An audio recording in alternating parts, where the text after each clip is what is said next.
Hi friends, இந்த வீடியோவில் திருக்க மீன் 65 எப்படி நல்லா கிறிஸ்பியாக டேஸ்டியாக பண்ணுறது சொல்லிட்டு பார்க்க போகிறோம். அதுக்கு நான் பார்த்தீங்கன்னா 1/4 கிலோ அளவுள்ள திருக்க மீனை எடுத்து நல்லா க்ளீன் பண்ணிட்டு வச்சுருக்கேன். வாங்க இப்போ திருக்க மீன் வறுவல் பண்ணலாம். திருக்க மீன் 65 பண்ணுறதுக்கு நம்ம மசாலா ரெடி பண்ண போகிறோம். அதுக்கு ஒரு மிக்சிங் பவுல் எடுத்துக்கலாம். அதில் 1/4 டீஸ்பூன் மஞ்சள் தூள், 1 டீஸ்பூன் காஷ்மீரி மிளகாத்தூள். உங்ககிட்ட தனி மிளகாத்தூள் இருந்துச்சு அப்படின்னா ஒரு 1/2 to 3/4 டீஸ்பூன் சேர்த்துட்டு கொஞ்சமாக ஃபுட் கலர் சேர்த்துக்குங்க. நான் வந்து காஷ்மீரி மிளகாத்தூள் சேர்க்கறதுனால ஃபுட் கலர் சேர்க்கல. ஃபுட் கலர் வந்து ஆப்ஷனல் தான், தேவைப்பட்டால் சேர்த்துக்குங்க, இல்லைன்னா ஸ்கிப் பண்ணிக்கோங்க. 65 பண்ணுறதுக்கு தேவையான உப்பு,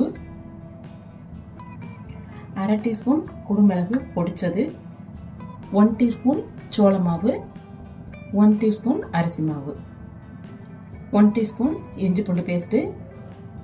இது கூட 1/2 மூடி லெமன் எடுத்து அதனுடைய சாறை பிழிஞ்சு விட்டுக்குருவோம்.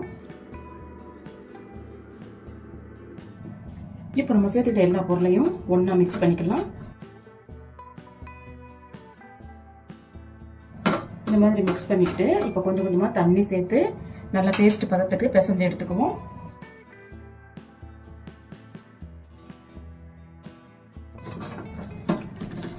பாருங்க, நம்ம இப்போ மசாலா பேஸ்ட்டு கரெக்டான கன்சிஸ்டன்சிக்கு பிசைஞ்சிட்டோம். இப்போ நம்ம ஆல்ரெடி க்ளீன் பண்ணி வச்சுருக்க திருக்க மீன்களை இதில் சேர்த்துடலாம்.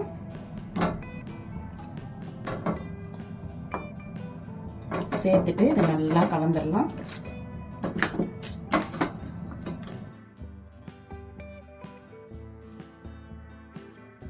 பாருங்க, திருக்க மீன்களை சேர்த்து நம்ம ரெடி பண்ண மசாலாவில் நல்லா கலந்து எடுத்துட்டோம். இதை ஒரு 15 நிமிஷம் அப்படியே ரெஸ்ட்டில் விட்டுருவோம். அதுக்கப்புறம் நம்ம திருக்க மீன் 65 செய்யலாம். திருக்க மீன் 65 பண்ணுறதுக்கு மசாலா தடவி மீனை ரெஸ்ட்டில் விட்டு 15 நிமிஷத்துக்கு மேலே ஆயிடுச்சு. வாங்க இப்போ இதை வந்து 65 பொரிச்சு எடுத்துருவோம். திருக்கை மீன் 65 பண்ணுறதுக்கு ஒரு கடாய் அடுப்பில் வச்சு எண்ணெய் சேர்த்து எண்ணெய் நல்லா சூடாயிடுச்சு. இப்போ நம்ம ஆல்ரெடி ரெடி பண்ணி வச்சுருக்க திருக்க மீன்களை எண்ணெயில் சேர்த்துருவோம்.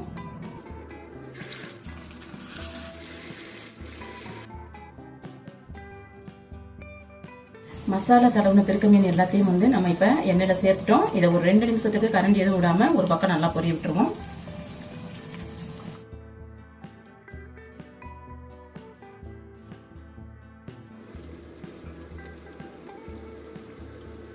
மீன் ஒரு பக்கம் பொரிஞ்சிருச்சு. இப்போ நம்ம திருப்பி விட்டுருவோம்.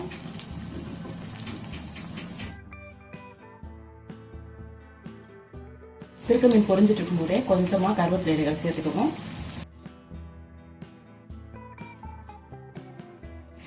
ரெண்டா சைடு நல்லா பொரிஞ்சிருச்சு. திருப்பி விட்டுருவோம்.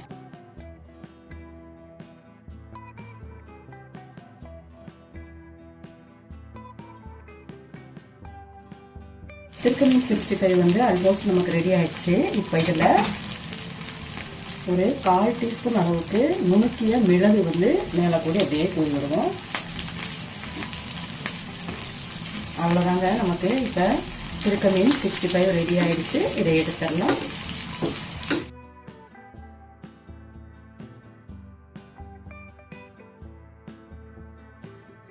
பாருங்க, திருக்க மீன் 65 நம்ம நல்லா கிறிஸ்பி அண்ட் கிரன்ச்சியாக வந்து பொரிச்சு எடுத்துட்டோம். நான் பண்ணியிருக்க இந்த திருக்க மீன் 65 உங்களுக்கு பிடிச்சிருக்கு அப்படின்னா இந்த வீடியோக்கு ஒரு லைக் கொடுங்க. என்னுடைய சேனலை சப்ஸ்கிரைப் பண்ணுங்கள், கமெண்ட் பண்ணுங்கள், உங்கள் ஃப்ரெண்ட்ஸுக்கு ஷேர் பண்ணுங்கள். மீண்டும் இது போல் நல்லதொரு ரெசிபியில் உங்களை சந்திக்கிறேன். அது வரைக்கும் நன்றி, வணக்கம்.